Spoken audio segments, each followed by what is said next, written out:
You know, I never thought I'd be the kind of guy sitting here telling a story about betrayal. I always thought betrayal was something that happened in soap operas, or maybe to those idiots you laugh at in movies. But me, I was too careful, too grounded. At least, that's what I told myself. But life has this way of smacking you across the face just when you think you've got it figured out. Her name was Melissa. She wasn't the most beautiful woman in the world, but to me she had that spark. You know the kind that makes you forget about all the other red flags. And hell, I should have seen them. God, I should have seen them.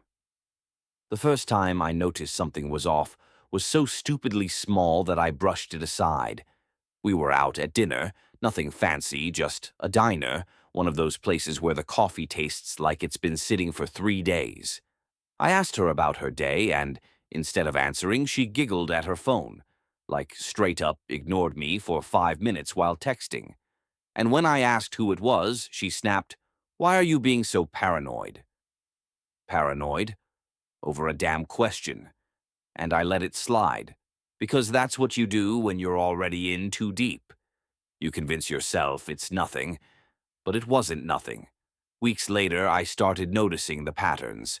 She'd work late, but come home smelling like a perfume that wasn't hers.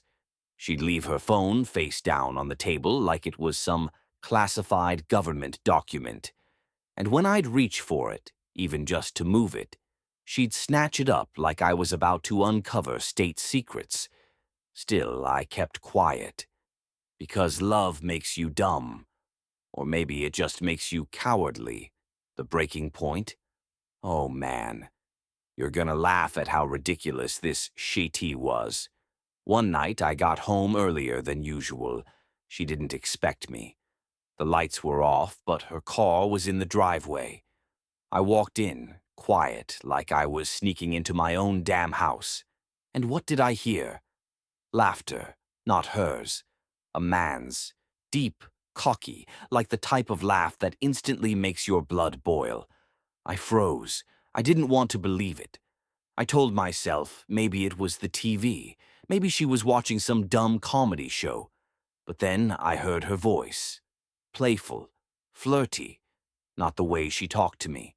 And that's when I realized I was standing at the edge of the dumbest, most humiliating chapter of my life. I wish I could tell you I stormed in there like a hero, that I flipped the table and kicked the guy out. But no, what I did was even dumber. I stood there, listening, heart pounding, hands shaking, and my brain screaming at me to open the door. But I didn't. I just listened. And that was the beginning of the end. The thing about lies, especially small, harmless ones, is that they have this habit of sticking around. They don't just vanish once you say them. They linger. They build. They snowball until you're buried in them. With Emily, it started innocently enough. One evening, about 2 weeks after the gym bag incident, she told me she was heading out for a late-night drive to clear her head. She used to do that sometimes when we were younger, jump in her car, blast some old rock playlist, and drive aimlessly until she felt better. At first, I didn't think much of it, but when she came back hours later, smelling faintly of cologne that definitely wasn't mine, my stomach twisted. "Why do you smell like that?" I asked. She blinked almost too quickly. "Like what?" "Like men's cologne?" Emily laughed, loudly, awkwardly, the way people do when they're buying themselves time. "Oh, you're being paranoid. I stopped at a gas station. Some guy was standing close by. Maybe it rubbed off." It was the dumbest explanation I'd ever heard, and yet I nodded. I let it slide, because deep down I wasn't ready to face what I was starting to suspect. A few days later, another crack. She told me she was working late. Fair enough. Emily's job at the marketing firm did sometimes run her ragged. But when I brought her coffee as a surprise one night, her desk was empty. Her coworkers said she'd left hours ago. When she got home, I asked casually, "So, how was work?" She smiled too brightly. "Busy, Non-stop meetings, I'm exhausted. That was when something inside me clicked. The ease with which she lied. The confidence. It wasn't even guilt that flashed across her face. It was practice. She'd been doing this for a while. And here's the part that messed with me. I didn't call her out. I just stood there, nodding like an idiot, pretending I believed her. My heart was pounding, my palms sweating, but my mouth stayed shut. Because part of me was terrified of the answer if I pressed too hard. Instead, I started keeping mental notes. Times, places, excuses. I began to notice patterns. Her phone, for instance, which used to lie around freely on the couch or the kitchen counter, was now glued to her hand. She even took it into the shower.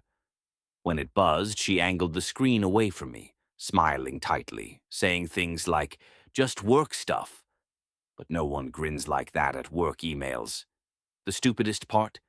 Every time she lied, she left breadcrumbs, tiny, careless mistakes. Once she claimed she was at her mother's house, but when I casually mentioned it to her mom later, the confusion on her face said everything. Another time, she said she was going to yoga, but came home in jeans and sneakers, not workout clothes. Each inconsistency was like a pinprick to my chest, but I didn't confront her. Not yet. Instead, I started playing detective in my own house, checking the mileage on her car, noting the timestamps on her receipts, even scrolling through social media posts of people I didn't know, looking for her face in the background. I hated myself for it. I felt pathetic. But what choice did I have? Emily's lies were growing bolder, more careless, and with every new thread I pulled, I realized something that scared me even more than the possibility of her cheating. She didn't respect me enough to even hide it properly. And that cut deeper than anything else. The truth was coming for me, whether I wanted it or not, and I could feel it circling closer. I remember the day like it just happened yesterday. It was a rainy Saturday, the kind of rain that seeps into your bones and makes you feel heavier than you are. I didn't plan on going to Laura's place, but something in my gut wouldn't let me stay home. That voice in the back of my head had been nagging me for days, telling me something was wrong, telling me I was being played like a fool. I pulled up near her apartment complex, my heart already pounding, and I sat in the car for a solid 10 minutes. The rain hit the windshield in fast, chaotic streaks, and all I could think was, if I'm wrong, I'll look like a paranoid idiot. But if I'm right, then everything changes. I finally got out of the car and walked to her door, my sneakers already soaked through. I rang the bell. No answer. I rang again. Silence. That's when I noticed the second-floor window, the one leading into her bedroom. The curtains weren't drawn all the way, and through the tiny opening I caught a glimpse of something I wasn't supposed to see. It was Laura. She was in there. Not alone. I froze, my entire body turning cold. I couldn't see the guy's face clearly, but I could see enough to know exactly what was happening. The way she moved, the sound of muffled laughter, the shadows cast on the wall. It was undeniable. I backed away from the building, heart racing, stomach twisting like I'd just swallowed a glass of broken glass. My mind was screaming, "Do something! Burst in there! Confront her!" But my body didn't move. Instead, I just stood there in the pouring rain, watching from below, humiliated, shattered. The worst part wasn't even the betrayal. It was the realization that I'd felt it coming all along. Every late night at work, every excuse, every time she turned her phone face down on the table. I had known, deep down. But seeing it with my own eyes, that destroyed me. I didn't knock again. I didn't scream. I didn't even cry. I just walked back to my car, got inside, and sat there with the rain hammering down. My hands shook on the steering wheel, not from the cold, but from rage, pure, unfiltered rage. I told myself, this isn't over, not even close. The next morning, I woke up with swollen eyes and a pounding head. I barely slept, just replaying that shadowed scene in Laura's window over and over. The laughter, the movement, the way she'd lied straight into my face all those weeks, and I let her. By the time the sun rose, my pain had hardened into something else, an ugly determination. I wasn't going to sit back and let this slide. I needed answers. I needed to look her in the eye and make her say it. I drove over to her place again, but this time I didn't hesitate. I didn't sit in the car like a coward. I marched straight up the stairs, fists clenched so tight my knuckles turned white, and I pounded on the door. She answered, hair messy, wearing an oversized t-shirt that wasn't hers, looking surprised to see me so early. "Mark, what are you doing here?" she asked, voice still scratchy from sleep. I pushed past her before she could stop me. "Cut the crap, Laura. Where is he?" She froze for a split second. That pause told me everything I needed to know. "Who?" she said, trying to play dumb. "Don't you dare," I snapped, my voice low and sharp. "I saw you. Last night. In the window. I know you weren't alone." Her face went pale. She tried to recover, stumbling over words. "You...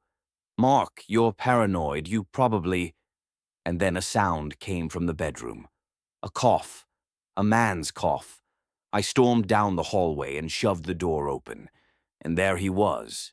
Some guy sitting on the edge of her bed, pulling on his jeans like this, was the most normal thing in the world. The look on his face wasn't guilt. It wasn't fear. It was amusement. Like I was the punchline of some cosmic joke. "Yo, man," he said casually, not even standing up. "Didn't know she had a boyfriend." "Shut the hell up," I barked at him, my voice shaking. Then I turned back to Laura, who stood frozen in the doorway, eyes wide, lips trembling. "How long?" I asked. My voice cracked as the words came out. "How long have you been doing this to me?" She didn't answer right away, just stared at the floor. That silence. It was worse than the cheating itself. Because it confirmed what I already knew. This wasn't the first time. "Laura, how long?" I demanded, nearly shouting now. Finally, she whispered, "A couple of months." The room spun. My knees almost buckled. A couple of months. That meant every time she kissed me, every time she held my hand, every "I love you" whispered in the dark. Half of it was a lie. I felt the rage boiling, so intense I could barely think. My fists clenched, my whole body trembling. I wanted to hit something, anything. But instead I just stared at her, this stranger wearing the skin of the woman I thought I loved. "You're unbelievable," I said, my voice breaking.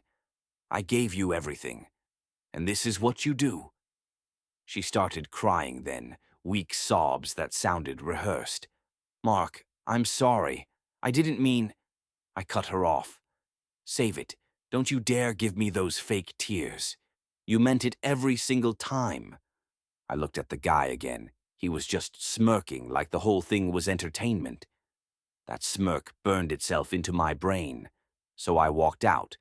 I didn't yell, didn't break anything. I just left, slamming the door so hard behind me that the walls shook. But the silence afterward as I got into my car and gripped the steering wheel was the loudest thing I'd ever heard. And in that silence, one thought echoed over and over. She didn't even try to fight for me. I remember sitting there in silence after she finished talking, the air between us heavy, suffocating. She was staring at me with eyes that wanted pity, forgiveness, or maybe just release. But all I felt was this mix of rage and emptiness.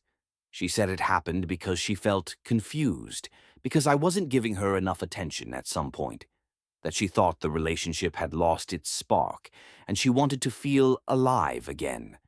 The cliches rolled out of her mouth like she'd rehearsed them. And maybe she had. I kept asking myself, how could she think this was the answer? How could betraying me, humiliating me, sneaking behind my back with someone I saw as a friend, be her idea of fixing us? The worst part wasn't even the cheating. It was the sheer stupidity of it. She didn't think about the fallout, didn't think about the future, didn't even think about what kind of man she was with. She just let her impulses drag her into the dumbest, most destructive choice possible. And the more I thought about it, the more I realized this wasn't a mistake. A mistake is spilling a drink or forgetting a birthday. This was a choice. A choice to throw everything we had into the fire for nothing but a cheap thrill. I told her I was done. No yelling, no dramatic scenes, no begging. Just cold clarity. I told her to pack her things and leave. Watching her crumble, cry, and scramble to explain herself was almost pathetic, but I felt nothing for her anymore. That night I sat alone in the empty apartment, surrounded by the silence she left behind. I expected to feel crushed, broken. Instead, I felt lighter. Angry, yes. Bitter, definitely. But also free. The truth is, sometimes life forces you through the dumbest, most painful shit just to clear the path ahead. And while I'll never forget the stupidity of her betrayal, I'll also never let it chain me. Because if there's one thing I learned, it's this. Love built on lies will always collapse, no matter how much you try to hold it up. And when it does, you either drown in the rubble or walk away and build something better. And I chose to walk away.